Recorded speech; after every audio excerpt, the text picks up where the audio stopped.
Yes, yes, yes. We have the delectable, the beautiful. I should not be. You know what happened today when I was telling my mom about my guest? She was like, who is gonna be my guest this week? So I said she should guess.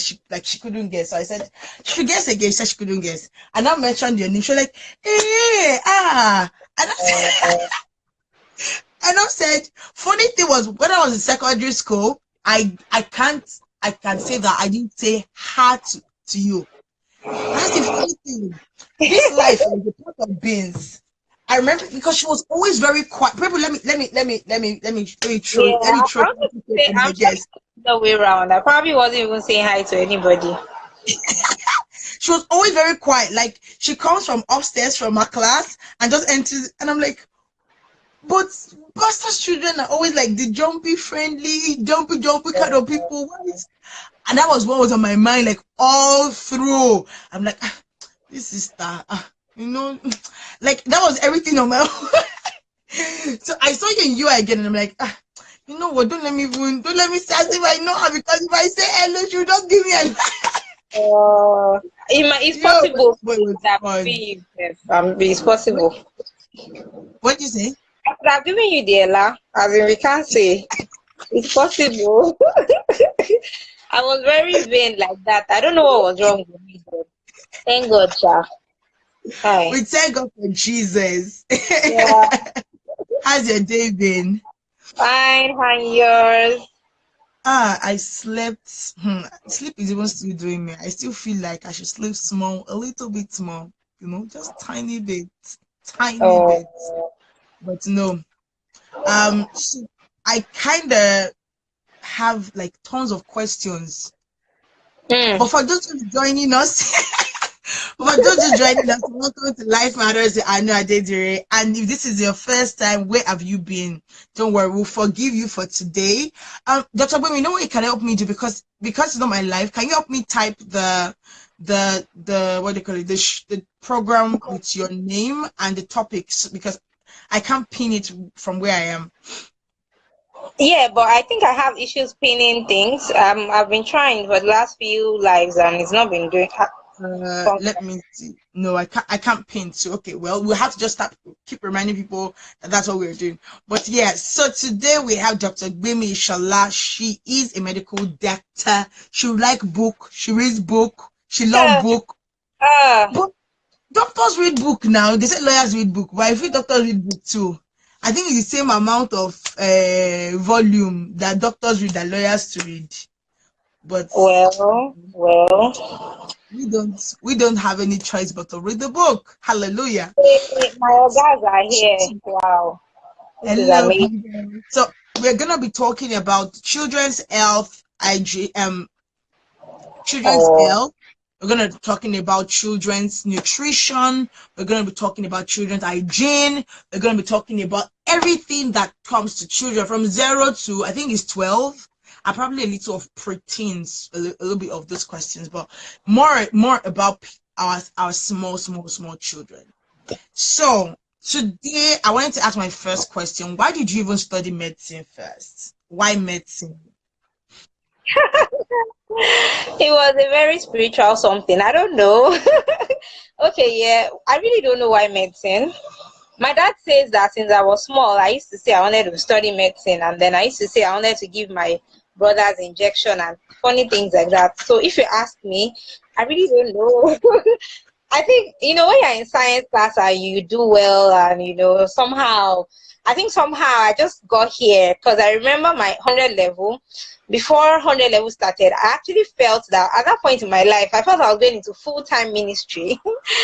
So I sat down and I said, if I'm going into full-time ministry, what am I doing a 6-year course for? Why don't I just do a 4-year course so that I can finish and go into full-time ministry?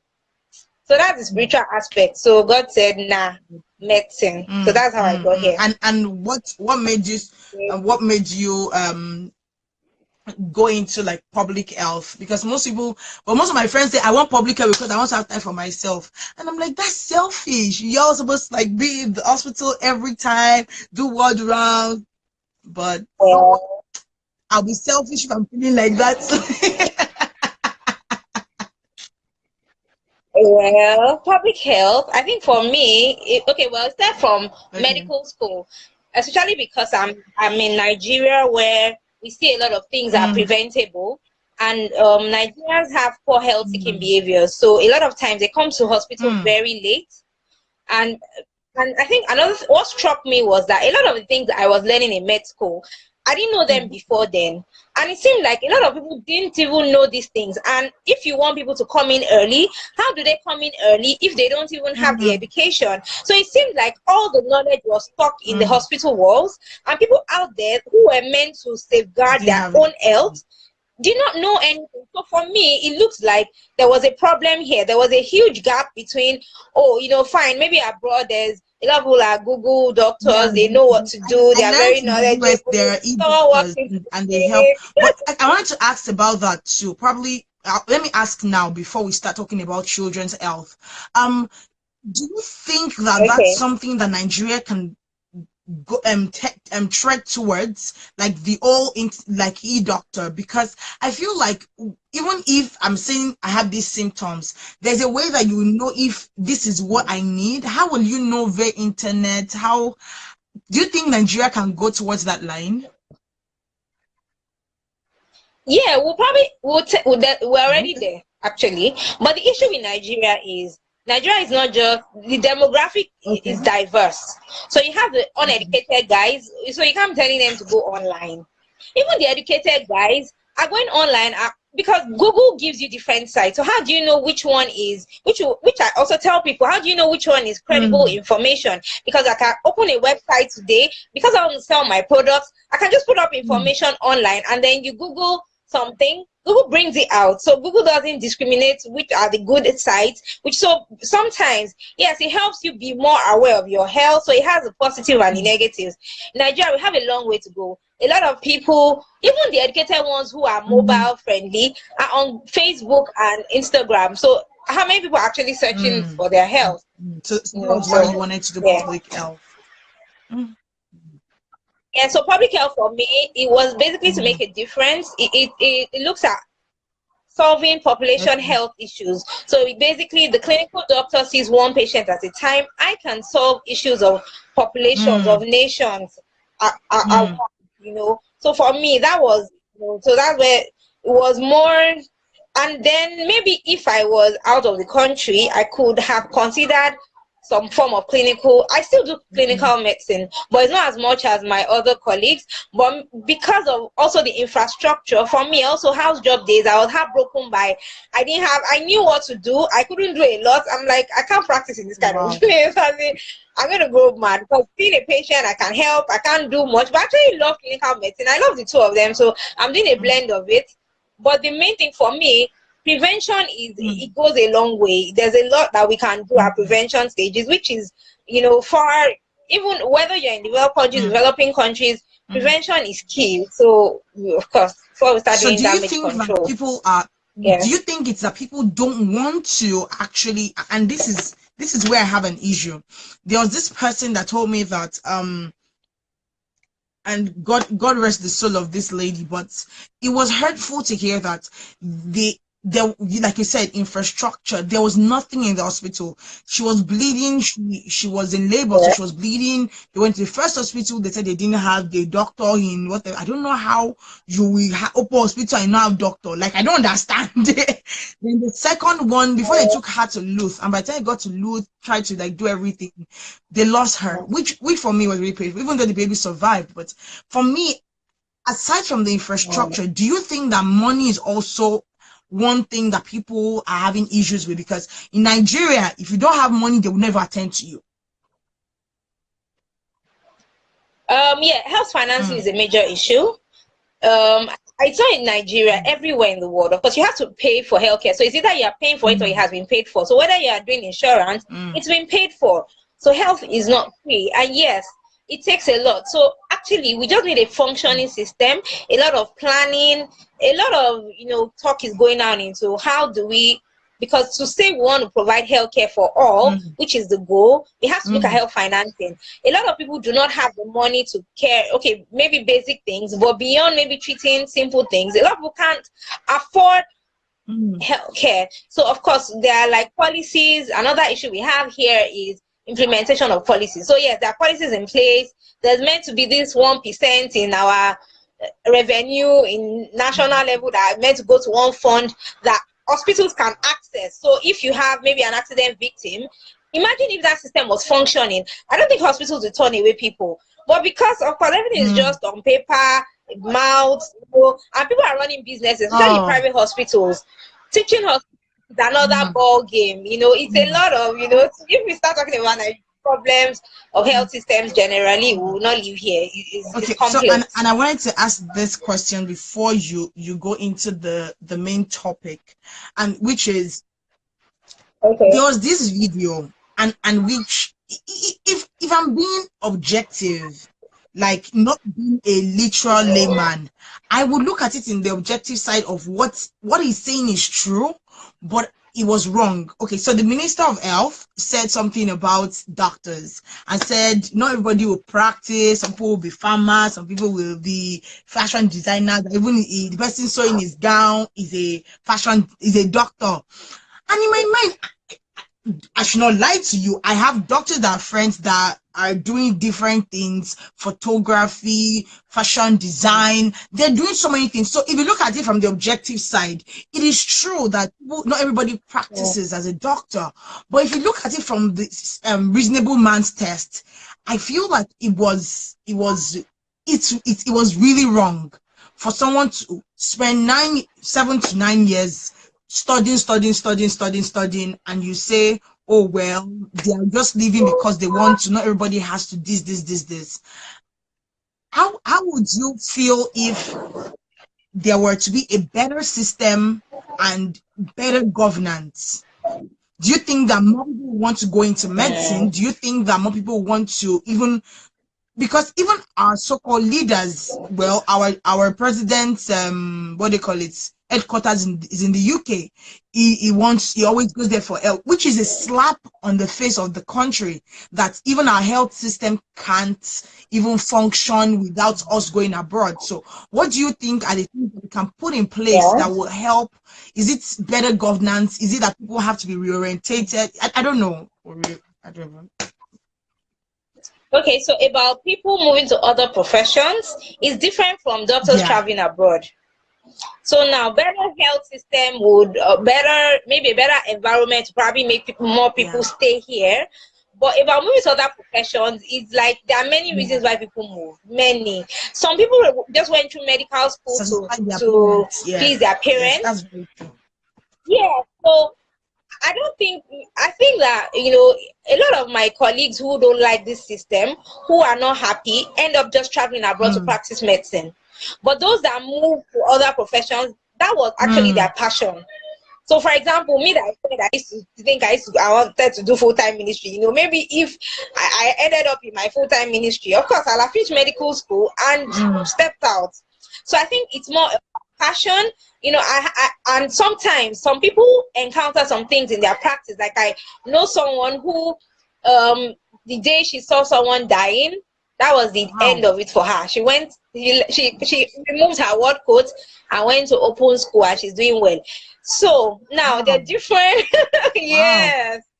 Yeah. So basically what I'm saying here is people live for people have different passions. Even people who are still in profession, I still have colleagues who have several passions, who are pastors, musicians, releasing albums, but some, they feel, oh, this is what I want to do fully. And amazing. Amazing. Okay, so today we're going to be talking about children's health. And what the first question I wanted to ask is, there's this myth, and I said I was going to ask. There's this myth that if you don't do exclusive 6 months breastfeed, the child will not be brilliant. Is it true? Because I've had it several times, and I said I was going to ask you, is it true that the child will not be brilliant? I think that's an absolute statement. No, I don't think it's true. Do you know why? Because all of us, I believe we are brilliant. I don't think we were exclusively breastfed in our generation. Or maybe it wasn't a law then. I don't know shy about other people, but my father used to say that you people that all this exclusive breastfeeding, we did not do exclusive for you guys, and of course, but basically, well, they just advocated for all the benefits So of what are the breastfeeding, benefits that and people should do exclusive? What are the benefits? well, you get nutrients, natural nutrients. You get there's what we call antibodies from the mother. So basically, the mother has built antibody over years that Okay. fights infections, and so the baby gets it passively through the breast milk, and so it protects the baby from infections. For the first 6 months, and it helps their start building up their Okay. immunity. It also helps the mother and the child to bond. Okay, that's Yeah, so there's a bonding that takes place. Of course, it's cheaper, that's true. but it's plenty work. Plenty work. I did it, and I know it's a lot of work. So then, initially it was more in the developed. Is it developed now? In developing countries, that was really WHO emphasized 6 months exclusive, and that was also because with bottle feeding, there was a lot of like diarrhea here because of hygiene. So yes, maybe in more developed countries it's very easy, you can sterilize your bottles, but we can't guarantee what market woman will go and do in a house. Even educated people, we found educated people who do not sterilize bottles well, and so it led to a lot of diarrhea. And diarrhea was one of like the highest killing causes of under 5 children here. So looking at all those factors, and also seeing that breast milk is actually complete, it has water. So some people feel, oh, how can you be giving your child only breast milk, no water? Breast milk is actually 90% water. There's a lot of water. Well, because of our beliefs, we feel, oh no, how can you are very wicked. I went somewhere and people say, how can you not give your child water? All those doctors, I don't believe them, but the truth is, it's just psychology. There's a lot of water in breast milk. So At yeah. what age should you start introducing food to your child? Yeah, so typically it's like 6 months. So within that 6 months or after the Some 6 say months? after, like at the end of the 6 months. So 6 months, or sometimes they say end of fifth month, like in Ibadan here. Once the child is 5.5 months, you come in for weaning clinic. So they teach you what to do, and then they start introducing So what kind of little by little. Some people start at so what 4 kind of months. food should you start introducing to them? Is it like amala? I want to eat small stuff. Yeah, you can do amala. A lot of grandmas, in fact, from 3 months, they start feeding our kids with amala. But really, basically, what you want to eat, yes, is soft foods. Yes, soft food. There are kids who have started eating amala since 2 months. Really, I have seen babies like that. Yeah, but amala can be very soft. You can prepare it in a very, so it's like one of the easiest things you can do amala and ewedu, and but the main thing is making it very soft. So whether you're doing amala or you're doing temo, make it very soft and almost fluid. You want to transition, especially for a child that's been on breast milk. They're used to soft, like it's almost like water. So you won't transit. It's like a transitioning period. So you're not just moving to hard food, like hard eba. So basically, you want to do like purees, soft food. So even if you are giving them fruits, and then we usually advise to start with one thing at a time, because you don't know what they will react to. Some kids have food allergies. You don't know what they would accept. So you can start with one thing at a time. So you can blend stuff. Having a blender at that time is a very good thing. So you blend, you give them. So yeah. Wow, I didn't know that you could go straight into like solid like that. For most people, I know that people do like pap, they break yeah. Yeah, they do pap. They do pap, but pap you can make amala very soft, and it's almost like pap. Yeah, you can go straight. That's amazing. Okay, so after the like should we call it the developmental stage, during the developmental phase of the baby, that's during that period, when what should you start using for the baby's body? Like some people start using shea butter, some people will say no, that the thing will enter into the baby's skin and give the baby reactions. Like I've heard different things when it comes to baby's health and all that, and I'm like, but I know that oil, and some people say no, their babies react to oil. So how do you know what to use for your child and the baby will not react to it? I think for parents need to understand, you need to be very observant, Mm. understand your child, because every Okay. child is different. So yes, there are like things that I Okay. recommend. My auntie brought I think, yeah, shea butter for me, and I noticed that my son had this like funny Mm. reaction to it. But I know a lot of babies who are on shea butter and they're fine. So like basically you have to like Mm. research, find out what works for you. Just make sure it's nothing toxic, because I've seen mothers using antifungal cream for their babies. So they're using, yeah, it's a common thing here. I have them in clinic all the time. What are you using? And there's this common one. Is it, no, not from bacteria, skinil or something. It's an antifungal. And they're using it, so a lot of times they mix it with normal cream or maybe we share butter, and I'm like, this is a drug. You know, because drugs are not just things you take, medicines are not just things you take through the mouth. The skin, Yeah. you know, as you said, things go through the skin, so you also want to be, of course, shea butter is natural. You want to make sure that what you're giving your child or whatever you're using on child skin, you're not adding Mm. anything toxic. So a lot of people, it's normal for them. They're like steadily, in fact, some of these creams have steroids, which you have to like Mm. stay away from. So basically anything medicine, in fact, they sell all these things in salons. So you might not even think it's a medicine. Wow. Yes, so you'll find it in your hairdressing salon, sell it in my hairdressers, and I see it and I'm like, why do you guys have this thing on the shelf? So it's a common thing that Wow. people use. And so basically, stay, you know, for me, there are baby creams. You know, there are a lot of companies have baby creams, baby oil. Find out what works. Mm. Read, research, find reviews. You can check other things that people use. A lot of people prefer Okay. organic products. Some like natural. Some use Okay. coconut oil. Some use shea butter. Right now, I use coconut oil for my son. But that was recently. What happened? I can't remember. Maybe something finished in the house and there was coconut oil. And I saw that, okay, he actually didn't react to it. Because when I tried shea butter, so look at your child. Don't Mm. follow the Mm. crowd. Mm. What Mm. goes what goes well with your child's skin, because you will notice when there's Mm. something wrong. The same thing with food. So don't just go with the band and with marketing and they say, oh, this is good, and then you see your child's skin changing and you're still saying no, this is what Mm. they say is good. It's not, yes, the experience is good, but you're also experiencing something right in True. front of you. So it's good to be very observant and Mm. watch your Mm. child. Yes. That's very true. So while doing that, while observing it, are there what do you call it?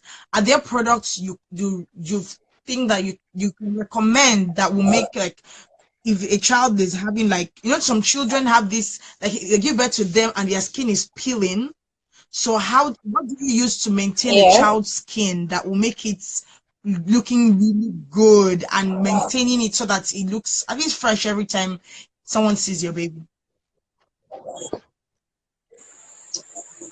Well, it's good food. Okay. And that's the truth, because skin health is not just about what we Mm, put on our body, it's also what mm, goes in there. So a healthy baby will be fine. In fact, if you see a lot of, that's another thing about exclusive breastfeeding. You see, when you see exclusive breastfed babies, although babies on formula also do well, basically a child that is eating well, mm, eating right, having nice mm, nutrients, will have mm. very good skin. Usually that peeling at birth will Okay. go off. Now, if you now notice any other thing, so there are several rashes that occur. If you are not sure, I really won't prescribe anything at home. It's better to seek a Okay. professional view, because you don't know Mm. what it is, so that the person can say, oh, okay, it's just Okay. heat rash. Because if it's heat rash, oh, okay, you know, this is what to do. There are some powders, here. Oh man, this is interesting. I'm trying to remember the powder. There was this, okay, yes, Okay. agnesia powder that I think someone recommended I used to use for heat rash. So they're different. It depends on Okay. what it is. But I can't say if you just tell me on the phone, oh, my baby has this rash. I Yeah. really don't know what the rash looks like. So what an infection? What if it's a rash? But the truth is, on a normal day, if your child eats well, eats healthy meals, do you understand? That skin will be fresh. Even as adults, your diet reflects on your skin. So it shows on the skin. And also, don't use any harsh thing. You know, some people have like some harsh, some harsh soaps. You know, like some things are corrosive on the skin, you know, that have some tough chemicals. Of course, your skin, even if you use something that everybody says is very mild and your child starts reacting to it, just stop it. There's no point doing experiments, you know.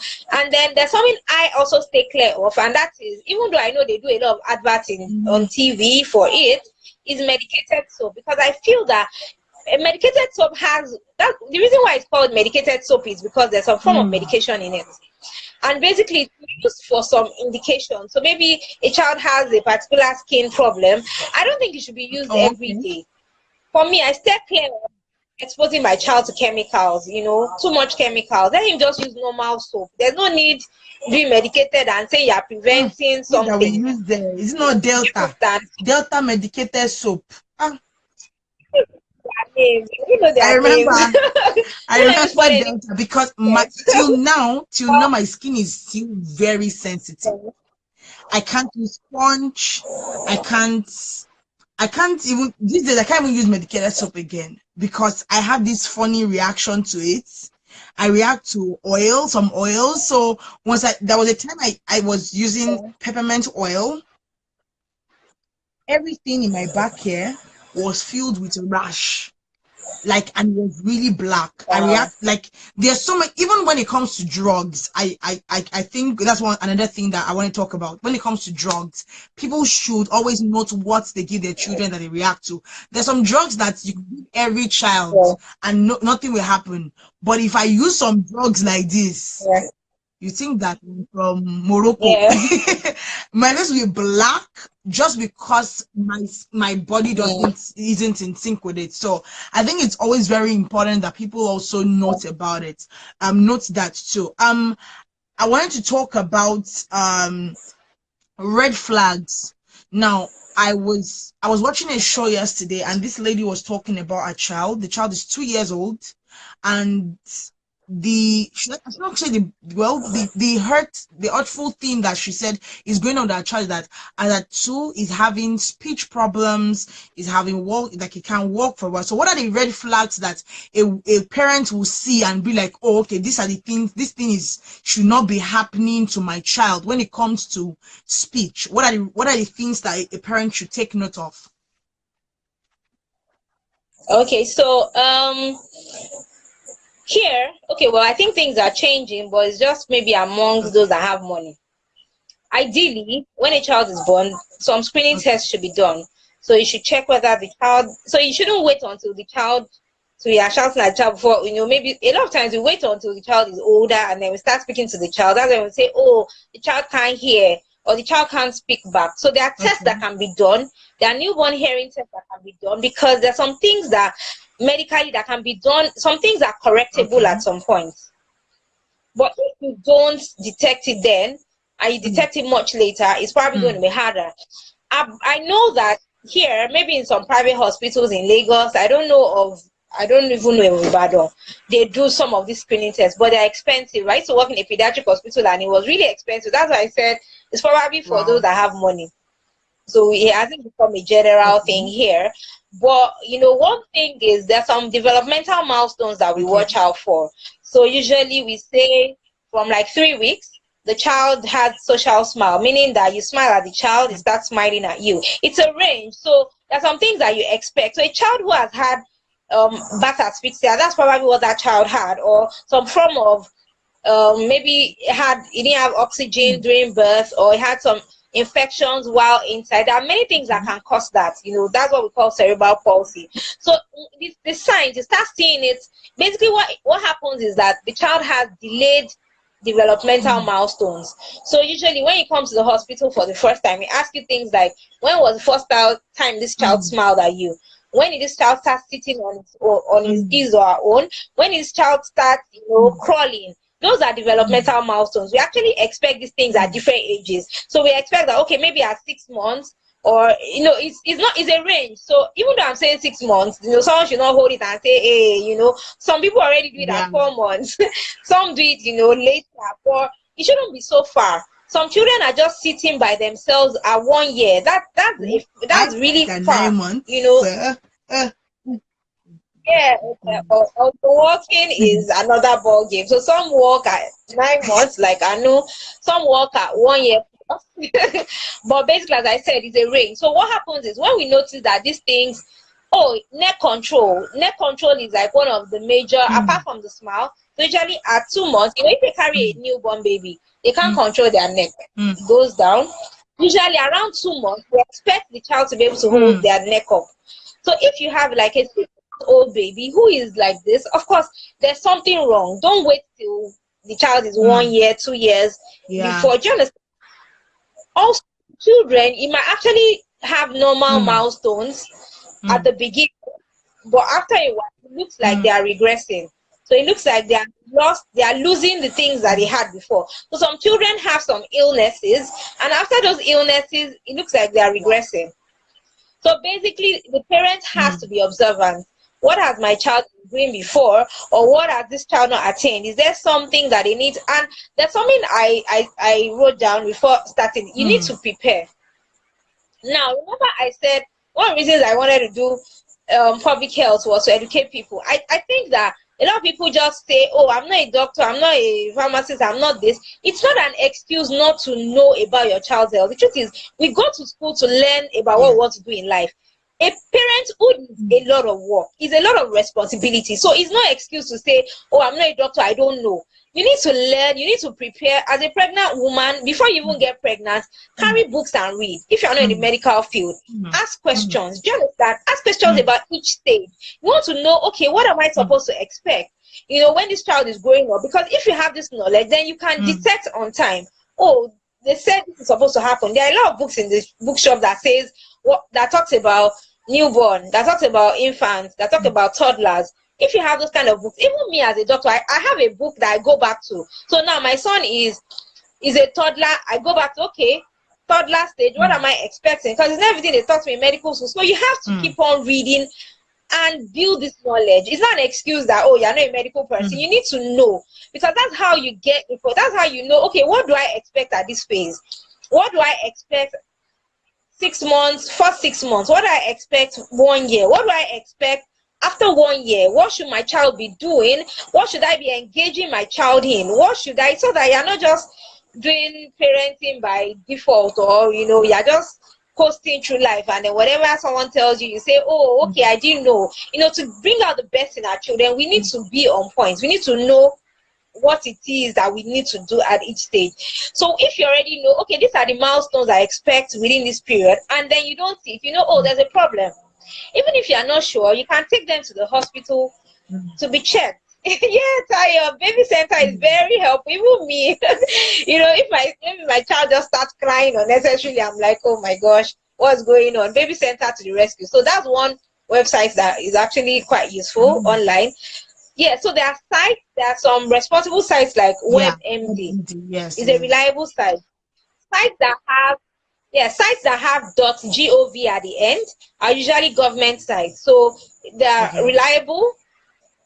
So there are some reliable sites where you can go. It's no excuse not to know what to expect. You should know.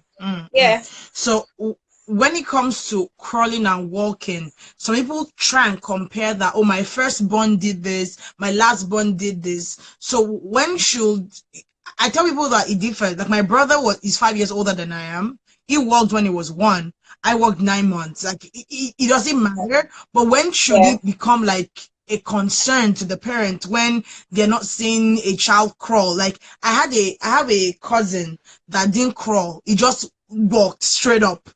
Like, so when should it be a red flag for the parent to be really concerned about their kid? Of course, if a child is 1 year, he's not crawling, he's not walking, it's a concern. Some children just start sitting up at 1 year. It's a concern. And the thing is, what I usually say is, if you are not sure, just bundle that child to a clinic. That's the truth. Because when you start looking at, oh, am I sure, am I not sure, look for someone who knows. So look for an expert and let them see and let them tell you, oh, you are worrying too much. You know, a lot of times we see a lot of what we call maternal anxiety, especially first time mothers. In fact, now I recognize it. You know, when they come, I'm like, this is your first child? You know, I see that, but it's a good thing. Ask questions. Always ask questions. You can never be wrong asking questions. So even if you see the person and the person says, no, don't worry, there's nothing, it's better than keeping quiet. And then someone says, what have you been looking at? You know, so ask questions. So Yeah. another thing I wanted to ask is, are extras risky during pregnancy?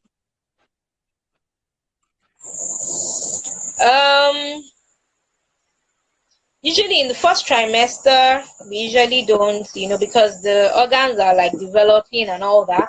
But it also depends on the indication. So if there's indication means why are they sending the person for an x-ray? So yeah, much later on, most of the vital organs are formed. So yes, sometimes they might, your doctor, your obstetrician can say, oh, go for this x-ray, you know, for this particular reason. But yes, you want to minimize exposure of the mother and the child to raise. The first trimester is usually the most critical period. Is that also the period where you don't want to use just any type of drug? In fact, throughout pregnancy, don't use any drug on your own. Find out, can you use, because it's not all drugs you can use in pregnancy. And sometimes problems that children have start from the things that were done during pregnancy. So when we're taking history, we start from what happened during pregnancy. Did you have any infections? Did you have any fever? Did you use any medications? Because also sometimes we don't even know they were pregnant when they use these medications, but it really doesn't. It doesn't matter. Sometimes also genetic, the medication that you used, but yeah, some of this usually first trimester we shy away. Maybe later on, if there's a serious indication, yes, the doctor might say go for an x-ray to check something out. So what is, for example, let me just for one extreme example, like if someone in first trimester maybe has an accident and has a fracture, of course they want to see what happened. Now that one they won't be thinking yeah, so that's just an extreme example. So what is called baby shaking, bed shaking for a baby?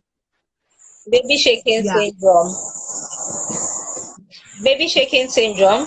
So it's like usually newborns, you know, very happy adults carrying the baby and shaking them. So what happens is the brain, you know, the brain is just developing in their skull, and so it's like it's still quite mobile. So what happens is hitting the skull and then damages the brain and can lead to death. Wow. Yeah, so you shouldn't shake a newborn baby or throw them up. You know how some people just carry your baby and just be throwing them into the sky. Not a newborn baby or in the first few months. Just allow them. Wow. Okay, so another question I wanted to ask, I have tons of them here. So how do you know when a toddler has language delay or speech delay?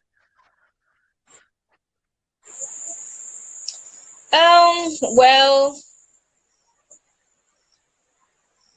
actually there are different forms. So for some they don't even speak at all. You know, a lot of times children do like what we call baby language. So you probably might not know till they're like much older, one to thereabout.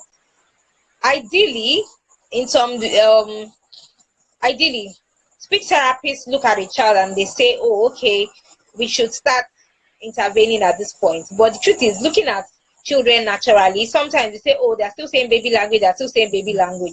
So most times it's when they join school that their teachers notice and say, because teachers, apart from parents, teachers are also important people who help us with screening, who help us detect some of the abnormalities. Yeah, so teachers are very critical. So sometimes even when the parents don't notice, teachers notice and they say, oh, this child should have been saying more than this at this stage. This child should have been saying maybe one word, should have been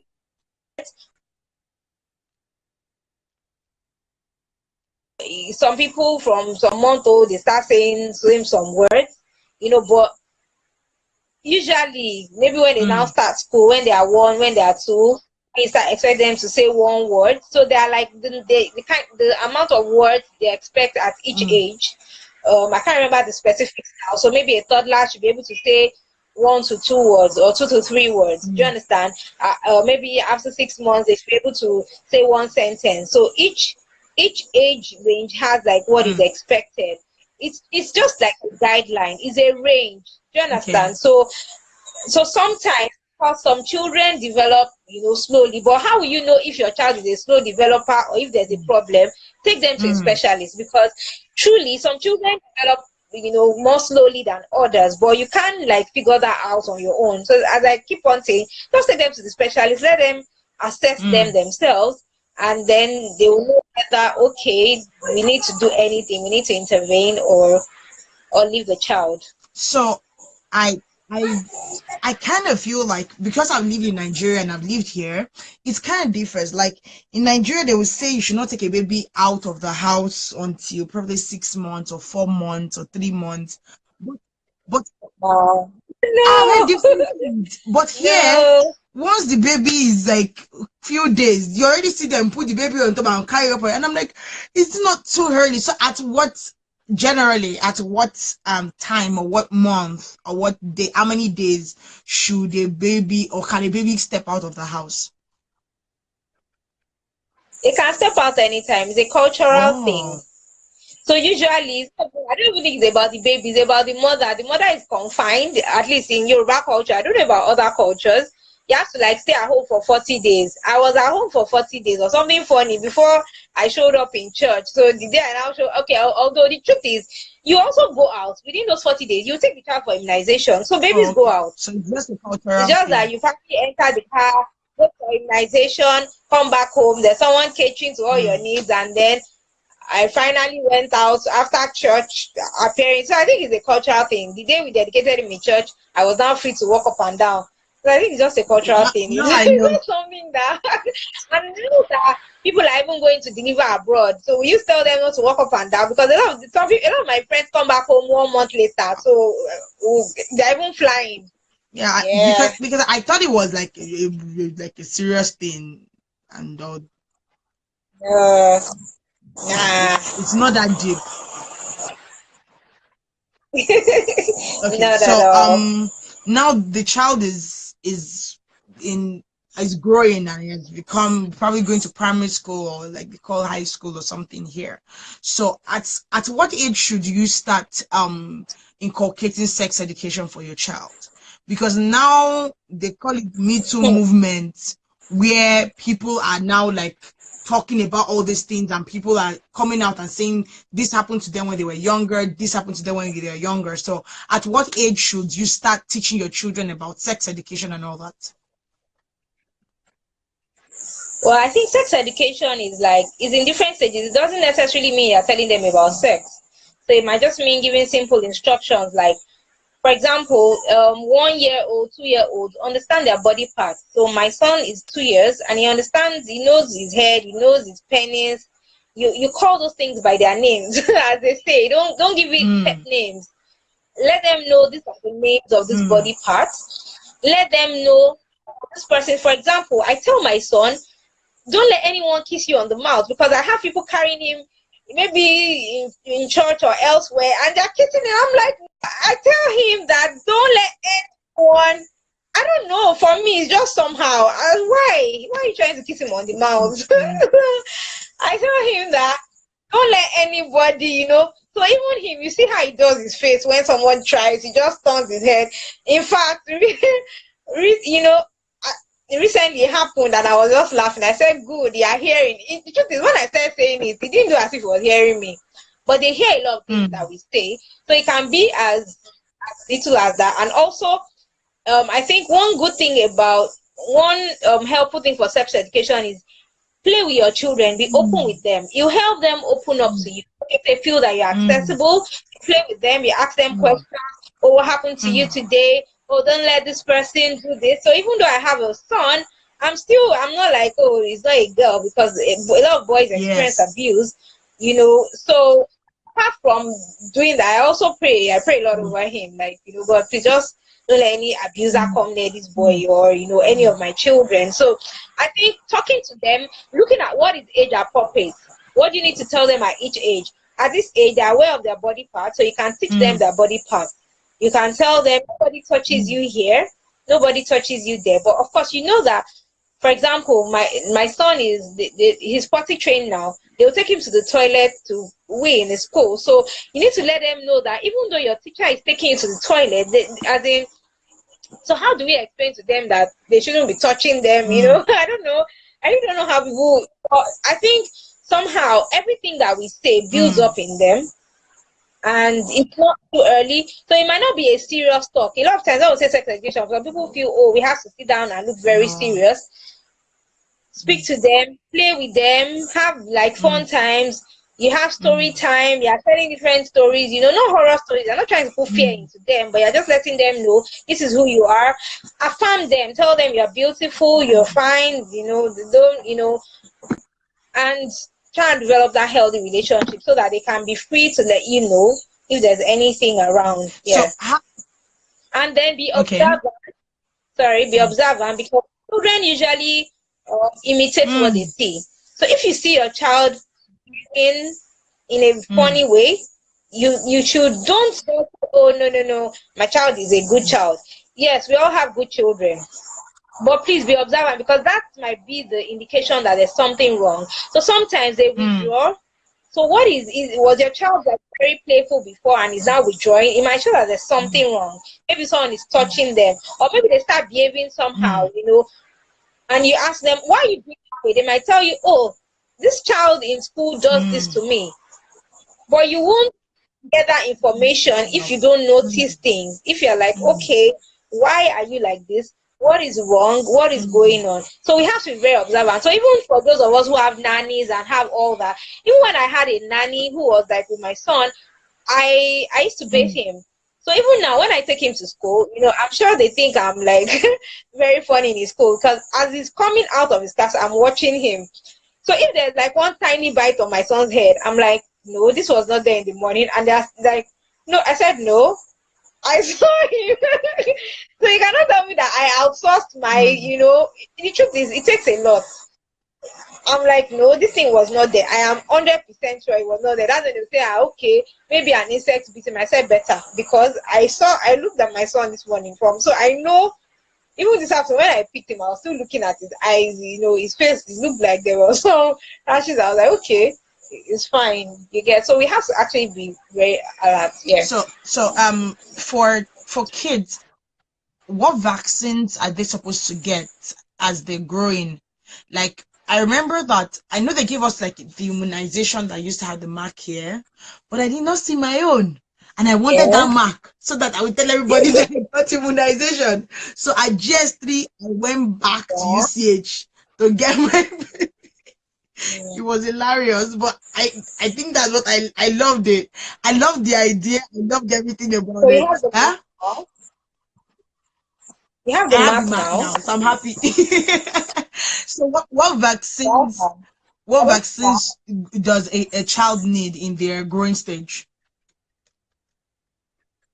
Yeah, so there are different, and vaccines, there's what we call the routine immunization schedule, and it differs for different regions. So in Nigeria, what we have in our national program of immunization schedule is probably different from what they have in the US. There's some similarities, but there are some. Basically, immunization is to protect the child against common childhood illnesses.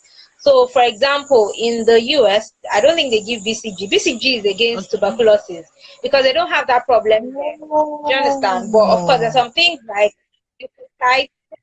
For example, we give hepatitis B here. We don't have hepatitis A in our routine schedule. So there's the routine one and there are the added vaccines. In Nigeria, the added ones, you have to pay for it. The routine ones are free.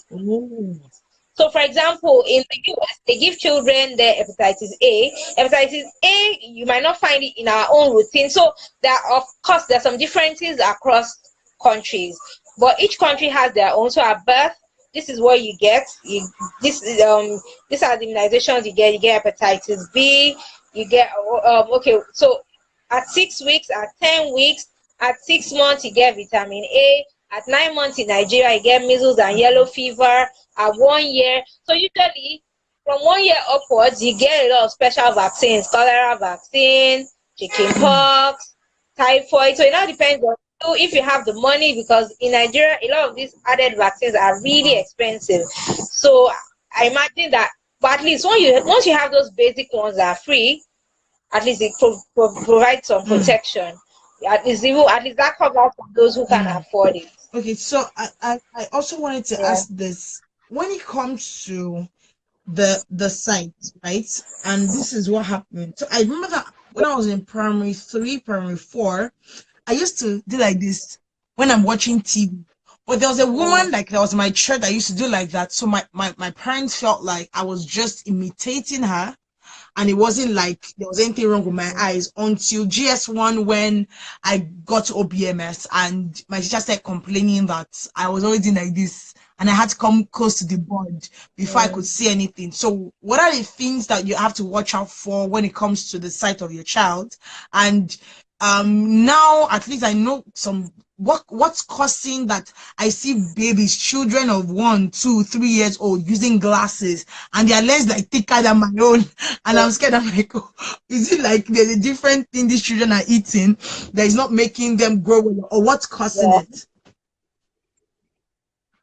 Well, those thick lenses, they're actually corrective lenses, so they don't use them for life. Oh, So basically, it's to correct thing. Yeah. They don't. Do you see them using? Do you see adults walking around with the thick I have some lenses? adults that are If using you very try thick and remember, lenses though.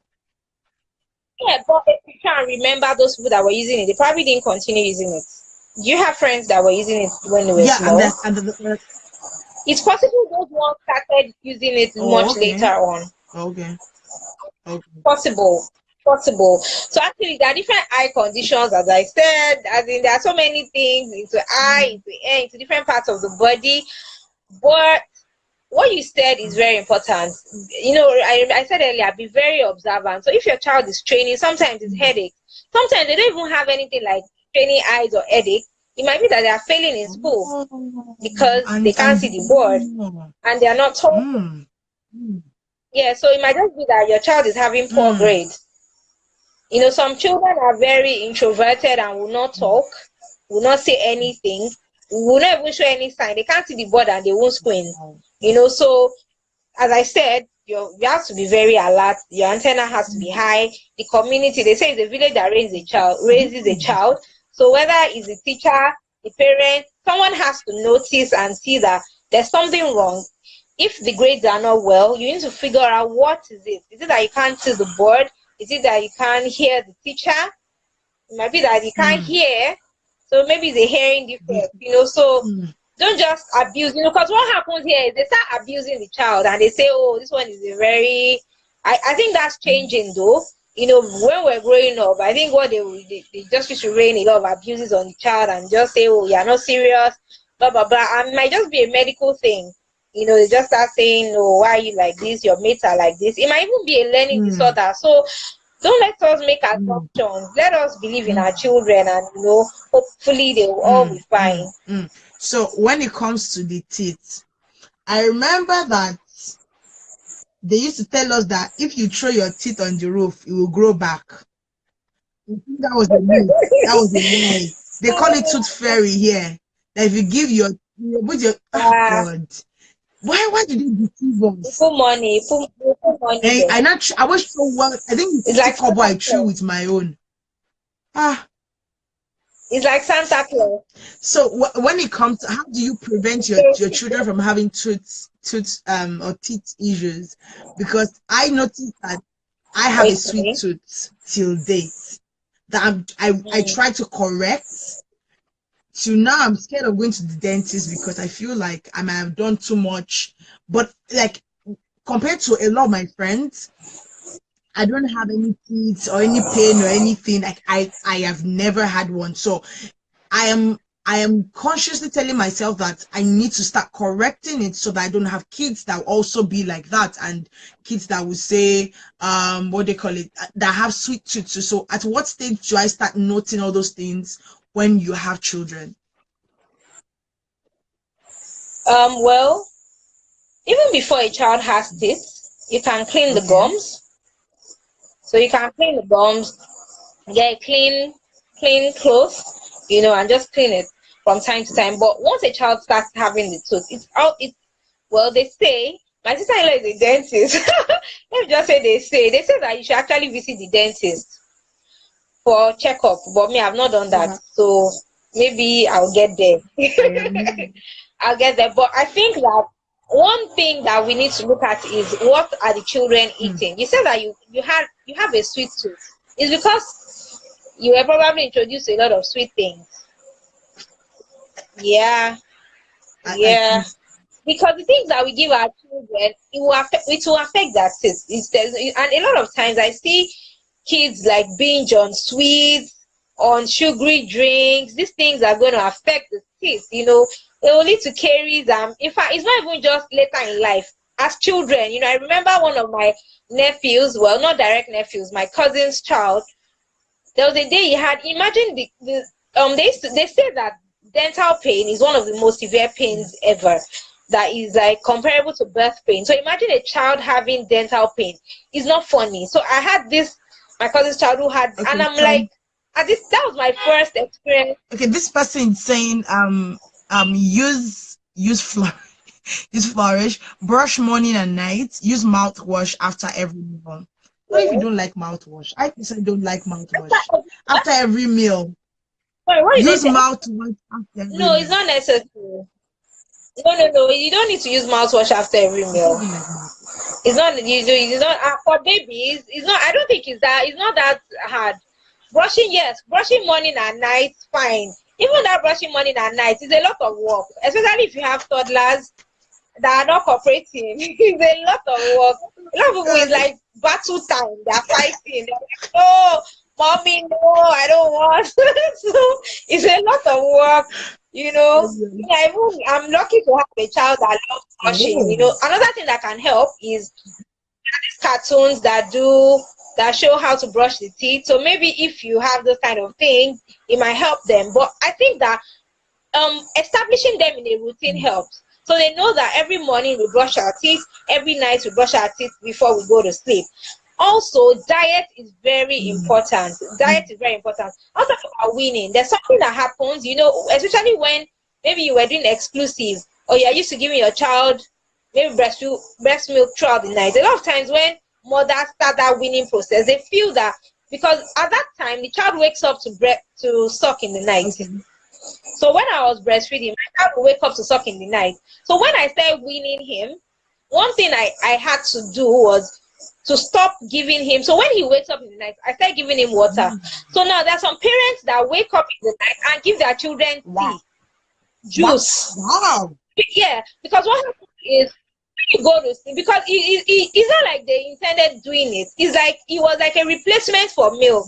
So your child wakes up in the middle of the night, and because you want to replace that milk that the child is used to, you start giving them more sugary things. So I have nieces and nephews that once they wake up in the middle of the night, they are now, one of them is in primary, one is in secondary, they have to drink tea. And I said no, because you are setting these kids up for caries in future. Because what happens is that when we are sleeping, we are not like the way we are talking. There's a lot of saliva being produced. There's movement in the mouth. When you are sleeping, everything is just staying there. So after there's sugar, for example, if a child sleeps drinking maybe Coke or something, so basically you are giving the bacteria, the germs, a lot of sugar to work with. That's their food. Wow. I know you have to repent. It's good for them to gargle with water or to brush their teeth before sleeping. So if you wake up in the night and you're giving them sweet things, they are setting, because they're not moving the mouth, they're sleeping. So it's like it's going to gradually decay the tooth over time. Yeah. So I think it's better to establish them in patterns that can be sustained. So, it's better to maintain them in patterns that can be sustained.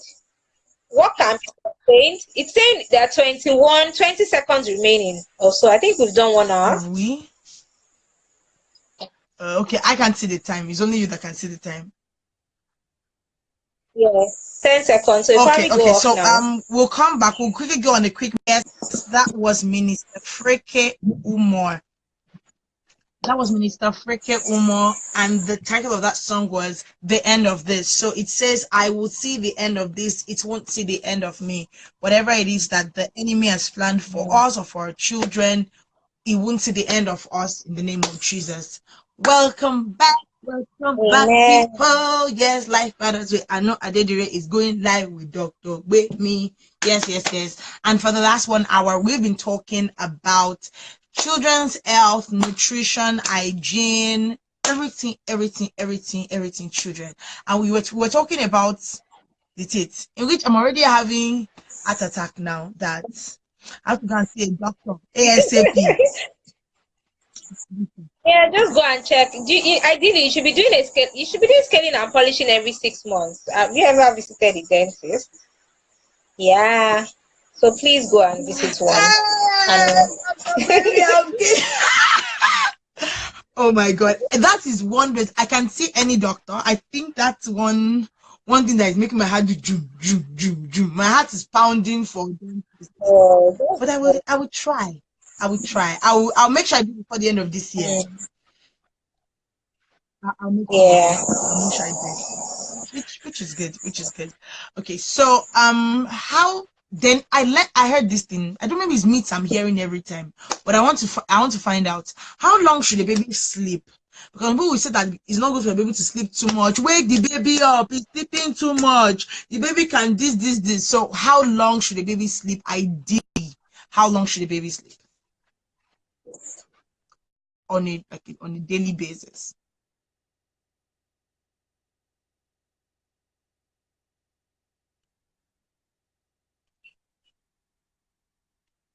Say in the book.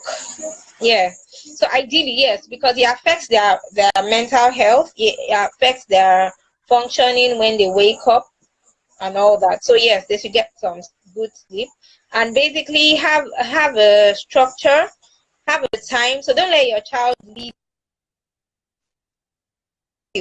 till 1 a.m. and so he won't sleep until 1 a.m. No, structure is very good. It helps your child also develop well mentally. So have a bedtime. So if you say bedtime is 9, bedtime is 9. Okay. So now once I say bedtime, my son knows it's bedtime. He has to stop everything, and at the beginning they might not answer you, but just be consistent and make sure that you have. So let's say from like 10 to 12 hours. Usually babies, you can't. When a newborn, they will even sleep on their own. You don't need to tell them when to sleep. That's their work. Sleep and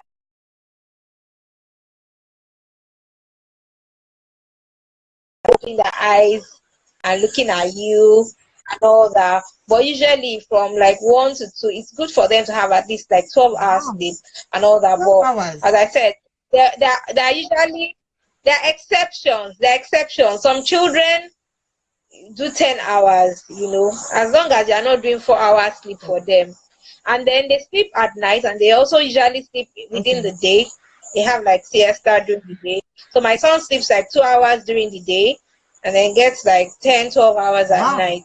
So depending on what's happening, sometimes weekend he sleeps less because he's excited to play and to see his dad and some other things.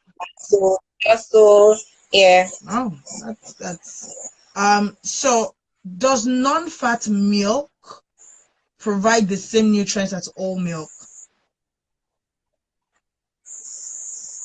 Non-fat? Why do you want to give a child non-fat? The child needs fat. Whoa. They are not doing fit farm. A child needs fat. A child needs fat for growth. In fact, they need all the nutrients. But, okay, fat, so this carbohydrates. This is where there is fear for some parents, and which I think the question, well, when at what size would you say a child is obese? Because there's some children that are thick from the start and they're like that for a very long time. People say baby fat, and they grow into it till now. So how do you monitor the amount of fat a child should have in them? And like what is there like a gauge for fat intake for kids? I'm still wondering why you're monitoring fat. Okay, so most times parents are wondering, oh, is my child too big? Mm. Is my child too small? Oh, my child is not growing well. So yes, it depends on the birth weight. So what was the weight at Okay. birth? Some children were born like below normal birth Okay. weight. Of course, you can't compare them with children or maybe who were born before the normal time when they should have come. Their weight will obviously be lower than the others. So basically, we look at their growth based on what their birth weight Okay. was and what we expect how they should grow. So sometimes parents feel, oh, my child is not growing, or maybe they are looking at the other child in Sunday school and they feel, oh, this child is bigger. But when you calculate it, so we have calculations for Okay. different ages. We find out, oh, what was the birth weight? We have calculations for children less than 1. We have calculations for 2 to 5 years. And then we know, okay, so usually at the World Child Clinic, when you go for immunization, they check the Okay. child's weight. So there's usually this chart where they chart the child's weight, and so you can see how your child is growing. So there's a particular place. So if your child is growing well, we'll let you know your child is Mm. growing well. And of course, that can also be genetic thing. So if you know that maybe in your house, maybe they're on the big side, then a lot of times you see that with the children as well. And it will also show in the birth weight. So we are not comparing it to something else, and then we can say, okay, Okay. watch it. Because there's also Yeah. obesity in children. So if it's too much, we let you know. So it's not based on looking at the child and saying the fat is too much. We have to we have to put you Okay. on a scale and see where you're coming from and what the weight journey Okay. has been. So Yes. how should the parent deal with okay. I think it's this generation's children that are picky about food and everything. Because okay, I know I was a bit picky. I didn't like Eba. I know that we didn't like certain Yeah. food, but in a typical Nigeria home, slap will reset something That's for you. true. We came. We So for came. me, Yeah. because now you have I kids that know. now are very picky about what they eat, and what they want, how they want to dress. Then you had only one gown that you had to hold on to for every Sunday, but now you're seeing kids, so it's kind of a different setting when it comes to raising a child in the 21st century, right? So how do you deal with a child that is very Yeah. picky about everything, what they eat, what they wear, what they this? I would say number one, you have to be very patient. The truth is, it's a lot of work. Feeding children is a lot of work. And then when you now have a picky child, you have to do Mm. more work. Do you understand? And then you have to, because for me, there are basic groups that a child should eat from. So you have the Okay. carbohydrates, you Okay. have the protein, you have the fruits, they need vegetables, and they need all these food groups Mm. every day with each meal. So now you have to be Mm. creative. So, for example,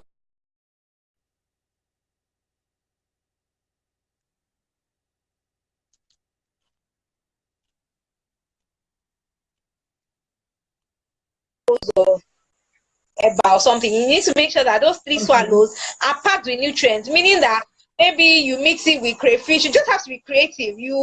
Everything has to be inside. The protein has to be inside, and the soup. It means that you also have to increase the number of times you are feeding that Okay. child. You might have to chase the child around the house, play with the child, sing, dance. Another thing is, I think that you need to don't give up easily. What that means is there are some things that the child is not taking it now. You have to introduce it again in 2 months' time. Don't say, oh, my child doesn't like this one and give up. There are times that they are in different moods. Is mood. This period they are not eating, and they need to try out different Okay. things. Be creative. Sometimes it's the plate. You might need to buy a colorful plate. If that doesn't work, Mm. just try different things until you find out what works. It is a lot of work. For me, it's a very good investment. I know the end point. I want my child to eat well. I need him to, for example, I do a lot of smoothies. I do blends of, so sometimes, okay, children don't like seeing veggies in their food. You might have to hide it, Wow. blend it, put it inside so they don't like seeing it in their fried rice. Blend all the veggies, put all the green pepper, yellow pepper, red pepper inside the blender and blend it. So that's the base for your rice. The child is getting what he Mm. needs. Smoothie. So there was a time when I was like the smoothie master, but my son didn't take it. So I could blend all kinds of smoothies and he didn't take it. Do you know when my son started taking smoothie? You know these colorful straws? These colorful Oh, straws that have like yeah. my husband and put it inside the cup, and that's how my son started taking. So now, if he doesn't take anything, we just bring out the colorful straw. Is like magic. I'm telling you. After Wow. doing plenty, so, and it's like a discovery. So you have to keep on trying things. There was a time when I would say, if you give my son plantain, he will not eat it. For like 3-4 months, he didn't eat it. But one day he ate it. But if I didn't give him another time, I won't know that he can eat plantain. Wow. Sometimes they may actually never eat it again for the rest of their life. But for me, I feel that as long as you are giving your child the necessary nutrients they have. So, for example, there are several examples of carbohydrate meals. They don't have to eat eba. If they don't like eba, find another, Google it. What are the different examples of carbohydrates they can take? As long as they're taking the carbohydrate, the protein, all those things, veggies in different forms. Be creative. It doesn't have to be in one particular way. Understand your child. Oh, do they like maybe liquid things? Do they like things in this form?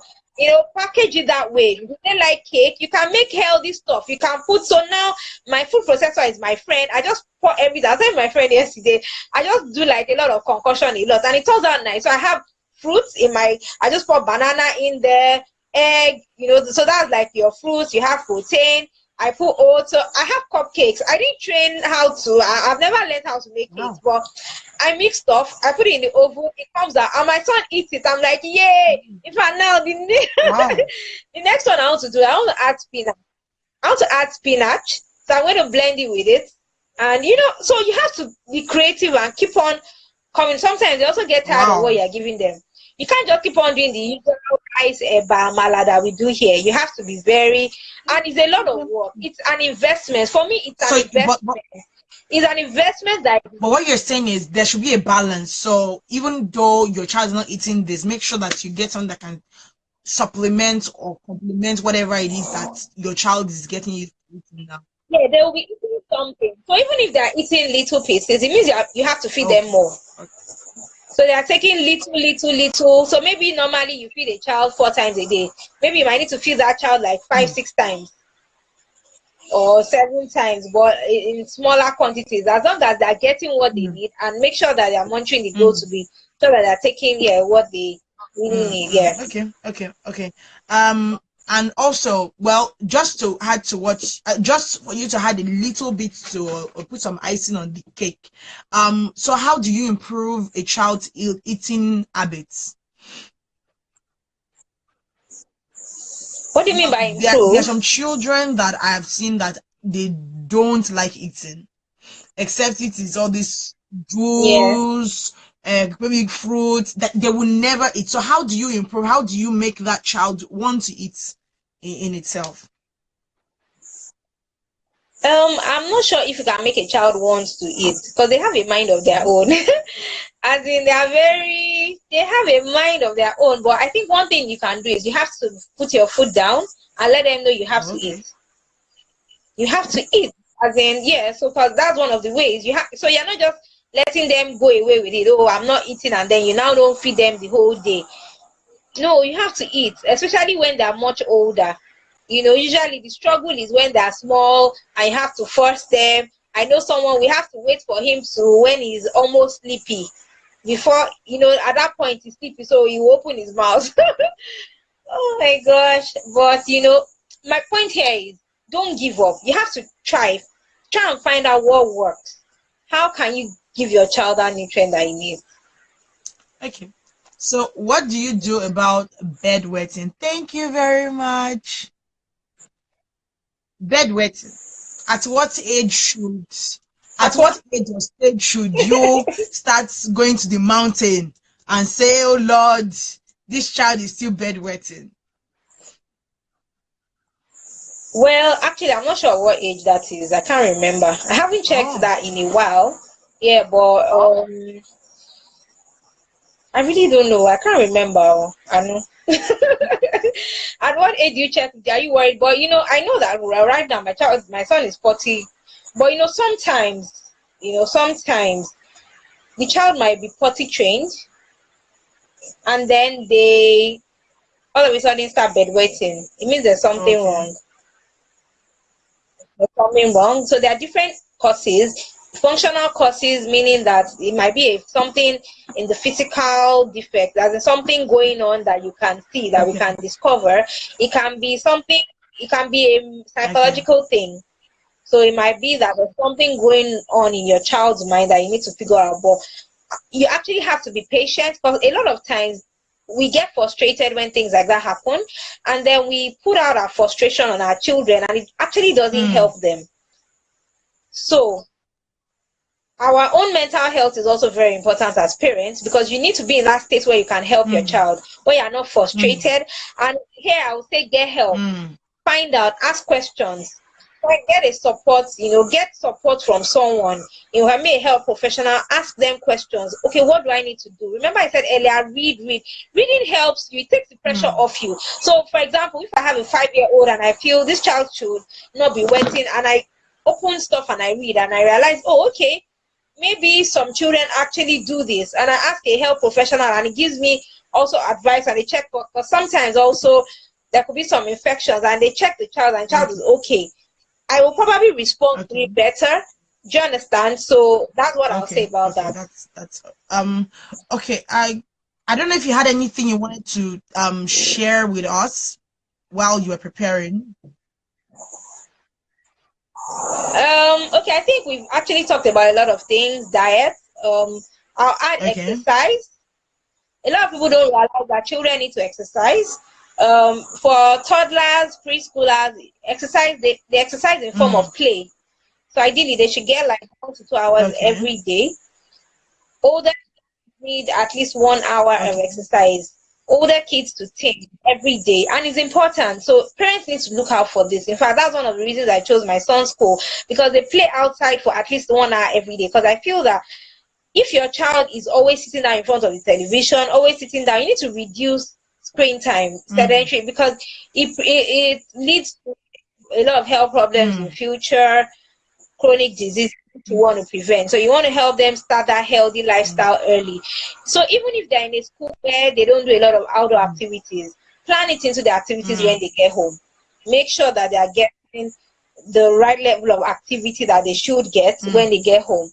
And then the other thing to talk about is Mm. safety, because injuries are a major thing with Mm. children health, with child health. So injuries could be burns, it could be falls, it could be, there are a lot of injuries. It could be with motor Mm. accidents. There are a lot of things that children, in fact, in the developed world, is like the commonest called the causes of child death, injuries, and we also see that a lot here. So, of course, the parents are like the primary caregivers, and as much as we can, let us see that we protect our children as much as Okay. possible.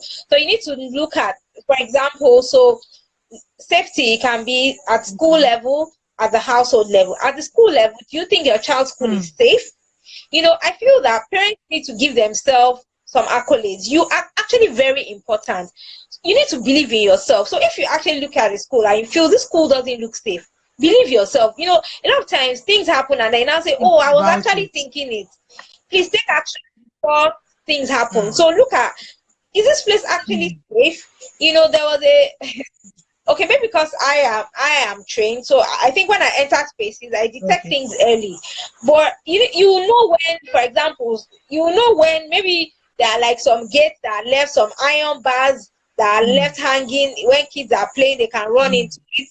Those are notable things, and if you make correction to the school and they don't make correct, I think you just pull your Mm. child out, and Mm. that's the truth, because you want to make sure that your child is safe. You want to ask your school, what is their safety policy? What is their Mm. health policy? What exactly do they do if something happens? You need to ask those questions. So Mm. that's for school. For the house, there are different types of injuries. So you can have Mm. poisoning. And one common one here in Nigeria is when we put like chemicals in bottles that children think are True. drinks. So for example, you pour your Coke inside Coke bottle, you pour Izal Wow. inside Fanta bottle. In fact, we do that a lot. And so they drink it because they think, oh, this is Sprite, you know. And apart from what you do, it's also important to train your Mm. caregivers. Do you have a Mm. nanny? Don't assume that, oh, I have all the medical, if I have all the medical knowledge and my nanny doesn't know Wasted what I effort. know, it's Yeah. a problem, because my child is going. Yeah, my child's going to be with. So you need to train everybody around. You need to let them know these are your rules. So there was a time when we traveled and the nanny poured, I can't remember whether it was Izal, inside one of the, if you see how I screamed, like, no. And she was wondering why. And I realized I had to explain to her, no, because the child Yeah. will know the difference. And so, and also, when you have babies, please stop keeping chemicals under the cupboard, under the sink, places where they can Mm. reach easily, because they can just go and carry. It looks colorful, and they Mm. are drinking it. Mm. They are picking. So everything is like on a higher level Mm. in my house now, and that's what we call outproofing your house. So you need to look Mm. around. What are the things I need to move? What are the places that might be Mm. dangerous to my child? Sometimes you might need to get down on the floor. What that means is getting on the child's level. What can the child see? What Mm. can the child see? You know, you are looking at the child. It's like the child's view. You can see, okay, do I need to pack all the Mm. wires away? There are protective things that I need to protect the edges, you know. So basically, as much as you can, the truth is, as much as we childproof our houses, our kids can Yeah. still, like now, recently, I just covered that my son has started climbing things. I don't know whether Wow. it's what he has been watching. Yes, my husband puts this juice like on one high place in my house. The next thing, my son brought it. Apparently, he had Oh climbed my something else. God. So you should, yes, cooking is a Mm. continuous process. Now that I know that he can do that, I know that my childproofing is moving to the next level. So basically, we have to like keep on watching them. Make sure you're not putting things in plastic bottles around the house. Make sure I just got a new housekeeper and she was wondering why everything was on top in my house. I told her because I don't want anything where he can reach.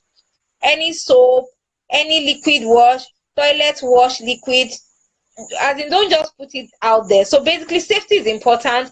Mm. Burns, when you are cooking, you know, there's something I usually say, you know, turn the Yeah. handle inwards because a child will grab it and pour Mm. it on himself. So turn the handle inwards. Make sure they're not even around. You know, My mom has when my I'm mom frying has a things, I, policy. No matter who the child, even if the child of a president, if you come to our house, a child never enters the kitchen. Never enters the kitchen. So yeah. it goes to my question I wanted to ask you: at what age should you start inculcating or putting your kids through domestic work in the house? Because I think we start from age maybe 7. We start washing plates. We start boiling this, boiling that. So at what Mm. age in this day and age should you start giving your kids the okay, go and wash the plates, go and do this, go and do that into the kitchen? They can actually start as early as 1, 2. Yes. So Wow. yes, and it has to be age appropriate. So basically, things like no, so my son knows now you can't fling your shoes. You have to arrange it so there's a shelf for it. If you maybe take a drink, go and throw it in the dustbin. So he knows how to pick things up. So those are chores. Mm, So because of that, now when I'm doing things, he's also helping me. He's handing that's out things for me, and also now for the kitchen for washing things.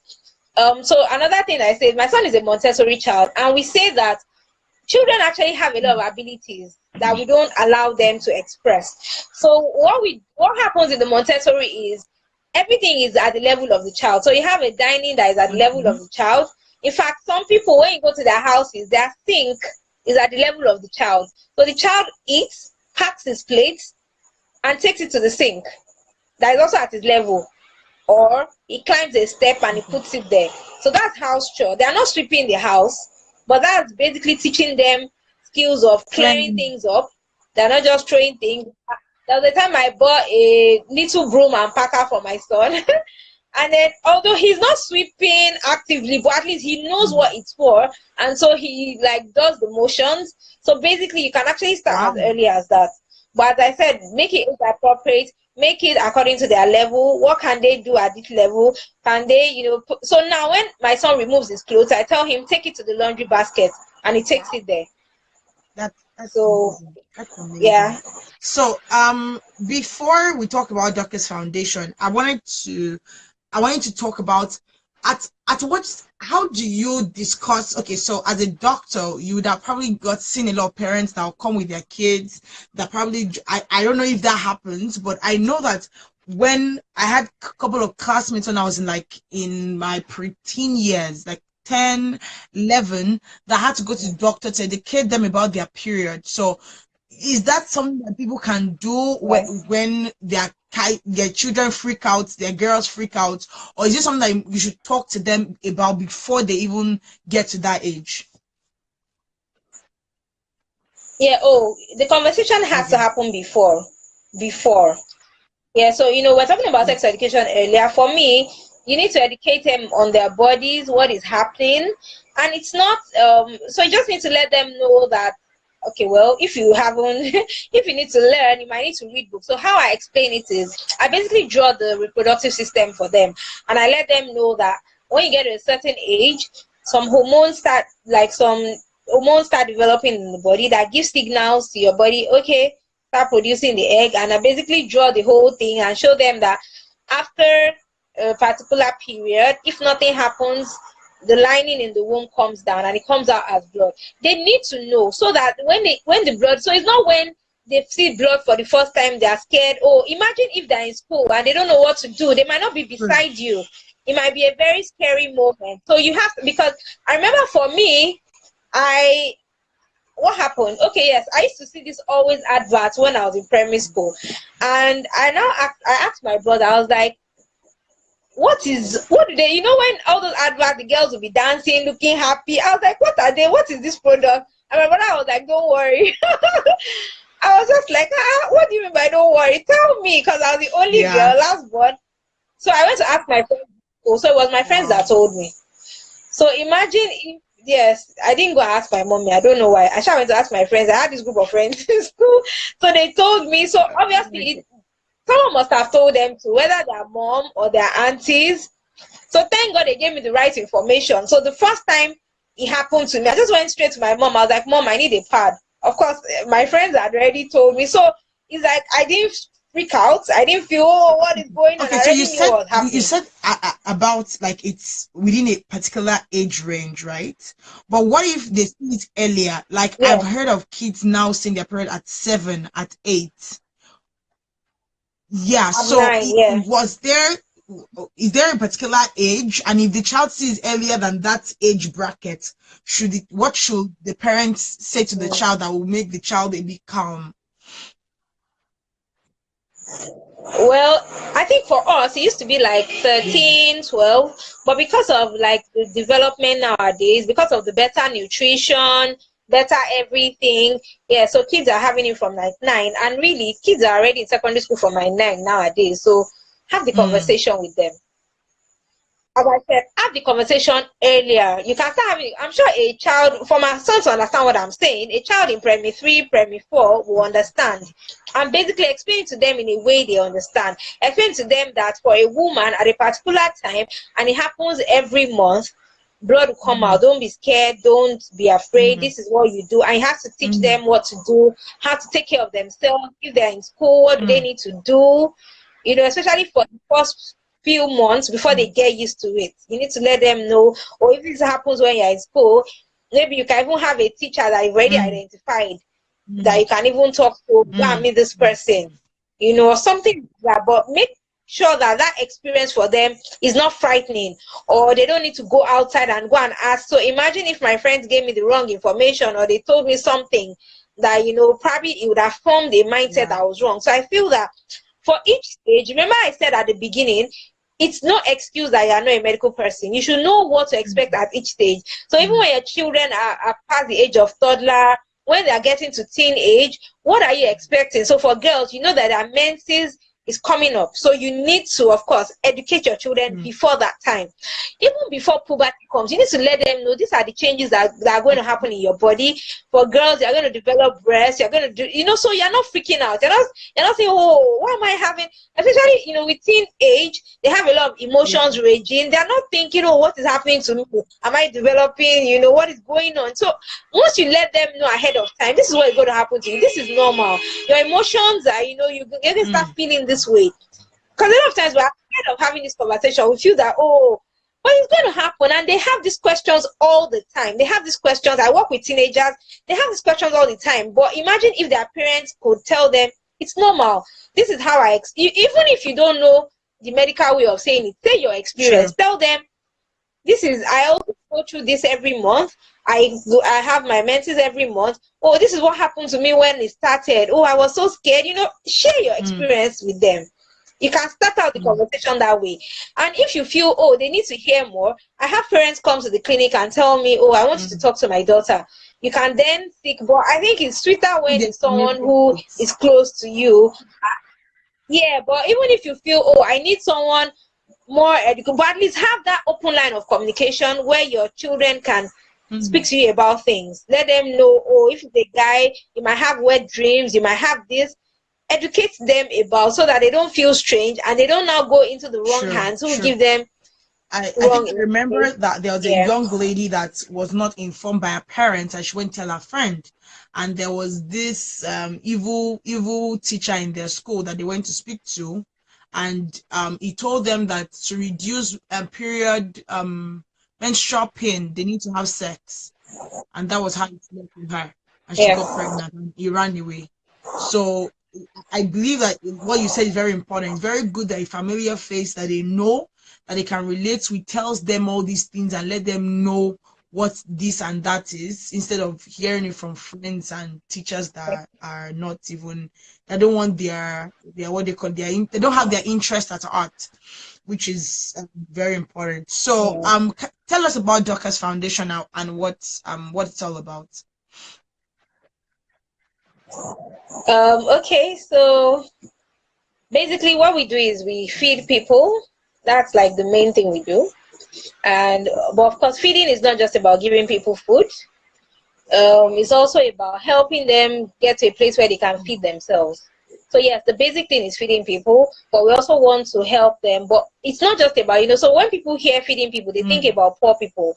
So no, it's not just poor people. Everybody gets hungry, even some of us that work. So sometimes maybe you're in a place where you are broke, you are a doctor, a lawyer, you can't go and meet people for money. You can't go and meet people for food, because they will, we all look fine Sunday morning, we're in our Sunday suits, and people actually go home and don't have food to eat.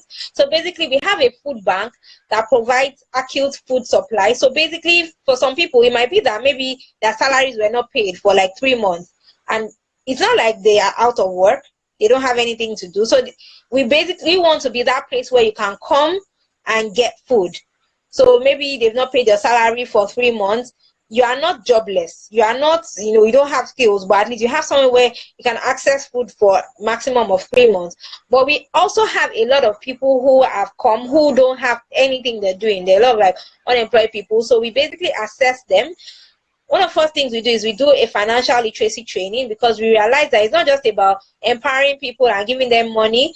If you don't know how to manage your money, you would learn a skill, you make money and throw the money away. In fact, that money to look as if we have not done anything. We have seen that. So basically, we do like financial management classes. We teach you how to manage your money, how to have savings, how to invest more into your business and grow your business. So that's what the financial literacy is about. And then we assess you. What do you want to do? Do you want to learn a skill? Do you already have training for something? Do you need empowerment? Do you want to sell? Do you understand? Is that something you want to do? And then we see how. So basically, we're using like community resources. Right now, we're actually doing a lot of structuring. So we have people where we're going to put out a notice soon. So like have a list of vendors, people who help us with training within your community. So we have a group of people who can help the people within their community. Or can you provide this support for them? You have HR support, you have this support you can provide to people, and hopefully in 3 months we hope that they can stand on their own and do well, and of course help others. There's this wonderful story that happened recently, like in the last was it 3 weeks ago, there was this lady Okay. that we trained, and she went on to, right now she's planning training to how to train some other people. So what she learned was soap making, and then she just finished from like a technology school, and a lot of her other classmates that were also in needed training. But for me, that wasn't the happy moment. For me, it was the fact that she encountered like this group of children with disabilities, and she's like planning on training them. Amazing. And I was like, wow, this was someone I met like 2 months ago who was looking all dejected. In fact, I saw her on the road today. She didn't see me. I saw her like crossing the road. She was looking all fine, makeup on fleek, and I was like, oh, wow. That's amazing. That's This is amazing. interesting. So basically, that's what we do. And yes, and yeah, that's why we're That's here. amazing. Oh my God, I hate when time goes. Like I don't like it, but yeah, we always need to finish the show. But thank you very much, Dr. Gbemi, for being on the show today. We are super Yeah. grateful. We pray that God So, helping you through Doctors Foundation will help you and meet you at your own point of need in Jesus' name. And for amen. what I can say is that it's very important, like you said, it's very important for parents, for um guardians to take note of their children, pay close attention to your children, speak to your children. And another thing I wanted to say when we're talking about the old brushing thing is children watch you, like you said. So if the child sees you that you brush in the Yeah. morning, you brush in the night every time, it will be a fun, like it'll be like a tag team thing where you say, oh, who's going to brush first, you or Yeah. me? You can create a small mini competition within the Yeah. house that will also Yeah. bring in good healthy Yeah. habits, even reading books. So that works all the time. Like for exercise, when I'm doing Zumba in the house, my son is dancing with me, even though he's doing his own. But basically, they love doing Mm, things with you. And sorry, there's one more thing I okay. didn't say. Finally, prayers are Mm, very important. Prayers are very mm, important. You have to cover your mm, children because there's so much you yeah. can do. But prayers will go along, they'll make power available, they'll protect Mm, your children. You have to pray for them constantly so that they will turn out the way you want them to turn out. You have to basically, prayer yeah. protects them, it keeps them safe. It also brings them, sometimes we struggle as Mm, parents, as mothers. You are stressed up, you are trying to do something, and for me it works every time. I'm like, God, mm, just help me with this, and it helps mm, me. I'm like, God, just help mm, this child, help him do this. It works all the time. I was talking to one of my friends and she was like, she has done everything, her child is always talking, doing everything. I said, have you prayed about it? And she looked at me. I said, mm, yes. mm, mm, mm, that is how they that's how I stopped talking. They prayed mm, for me. mm, As in, they had done everything. They had tied my hand, upepe, done everything. So I believe very much in mm, the power of prayer. Prayer makes power mm. available. It also helps you know what to do, because in the place of God gives prayer, you sometimes revelation, God gives you yes. instruction and it tells you, do Mm, it this way. And you're like, oh, okay, I do it that way. And then your mm, child responds. It also shows you what is going on, because your child is a mm, personality on mm, his own. mm, mm, God helps you understand who you are dealing with. It helps you understand, how do I bring up this child? You can't use what you learned when you were growing up. It teaches you mm, what to do. It teaches you mm, how to do it, how to mm, train your child, how to mm. discipline your child. Amazing, Yeah. amazing. Thank you very much, Dr. Gbemi. We're super, super grateful. And Yeah. for probably I'll send you like a lengthy message. I'm trying to put our guests together and send message to those that will also still do like collaborations with during will be 1 year next month. So we're trying to out leaders and Yeah. see how we can work together and also improve in whatever it is that our guests are doing outside their own profession too. So we're gonna buzzer Wow. you. So thank you very much, Dr. Kwame. God bless you. Help Yeah. us thank your family for giving us 2 solid hours of your time, and the big chairman for the interruptions. We are Yes. grateful. We are grateful to him. So thank you very much. I'll extract the video from your timeline your timeline, so you get it and put it on Okay. YouTube too, so people can All right. watch after. All right, okay. Yay. Bye. Bye.